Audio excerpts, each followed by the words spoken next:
नमस्कार मित्रांनो, प्रधानमंत्री आवास योजनेअंतर्गत 10 जानेवारी 2024 रोजी झालेल्या मंत्रिमंडळ बैठकीमध्ये महत्त्वाचा असा निर्णय घेण्यात आला आहे।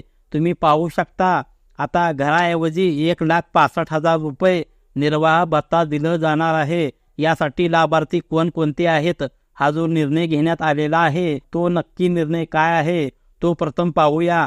त्यासाठी व्हिडिओ स्किप न करता शेवटपर्यंत नक्की पहा। तत्पूर्वी तुम्ही जर चॅनलवरती पहिल्यांदाच आला असाल तर चॅनलला सबस्क्राइब करून बेल नोटिफिकेशनला क्लिक करा। तर चला व्हिडिओ सुरू करूया। तर मित्रांनो, मंत्रिमंडळ निर्णय 10 जानेवारी 2024 रोजी घेण्यात आलेला आहे। काय निर्णय आहे तर गावठाणातील प्रकल्प बाधितांना खालीलप्रमाणे आर्थिक पॅकेज देण्यास मान्यता देण्यात आलेली आहे। आता यामध्ये कशा पद्धतीने हा पॅकेज आहे ते सुद्धा दिलेले आहे। प्रधानमंत्री ग्रामीण आवास योजनेतील निकषाप्रमाणे बांधलेल्या घराऐवजी रुपये 1,60,000 रुपये मिळणार आहेत। आता हे कशा पद्धतीने मिळणार आहेत, कोणाकोणाला मिळणार आहेत हे सुद्धा सविस्तर दिलेले आहे।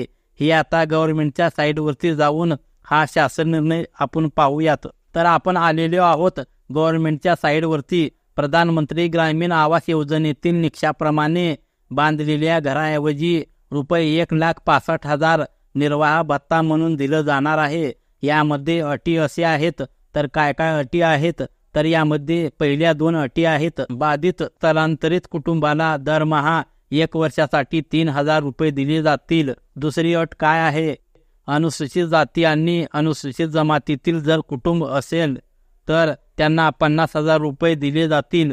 तर आता दुसरी अट, वाहतूक भत्ता प्रत्येक बाधित स्थलांतरित कुटुंबाला वाहतूक खर्च 50,000 रुपये दिले जाणार आहे। त्यानंतर पशुधन असणाऱ्या किंवा छोट्या दुकानदाराला याची आर्थिक मदत। आता इथे 2 मुद्दे आहेत, ज्यामध्ये ज्यांच्याकडे गोठा किंवा छोटे दुकान असेल तर त्या कुटुंबाला एक वेळची आर्थिक मदत 25,000 रुपये दिली जाते, किंवा जर कारागीर असेल किंवा छोटे व्यापारी असेल तर त्यांना एक वेळचे अनुदान 50,000 रुपये दिले जाते। त्यानंतर पुनर्स्थापना भत्ता दिला जाणार आहे। घर बदलण्यानंतर एक वेळचे पुनर्स्थापना भत्ता हा 50,000 रुपयाचा असणार आहे। आता ही दर्शवण्यात आलेली रक्कम तसेच नागरी सुविधावर अपेक्षित एकूण खर्च व त्यावर 25% वाढीव रक्कम याप्रमाणे आर्थिक पॅकेज म्हणून देण्यास मान्यता देण्यात आलेली आहे। ज्या बाधित गावठाणासाठी नवीन गावठाण विकसित झालेले असून परंतु प्रकल्पग्रस्त स्थलांतरित झालेली नाही, अशा प्रकरणी जे प्रकल्पग्रस्त आर्थिक पॅकेज घेतील त्यासाठी तयार करण्यात आलेला भूखंड लिलाव त्यामधील उत्पन्न प्रकल्पाच्या संस्थेला म्हणजेच ज्यांनी प्रकल्पासाठी खर्च केला असे त्यांना परत करण्यात येणार आहे, असे सुद्धा सांगण्यात आले आहे। तर यामध्ये तुम्हाला सर्व माहिती समजली असेल।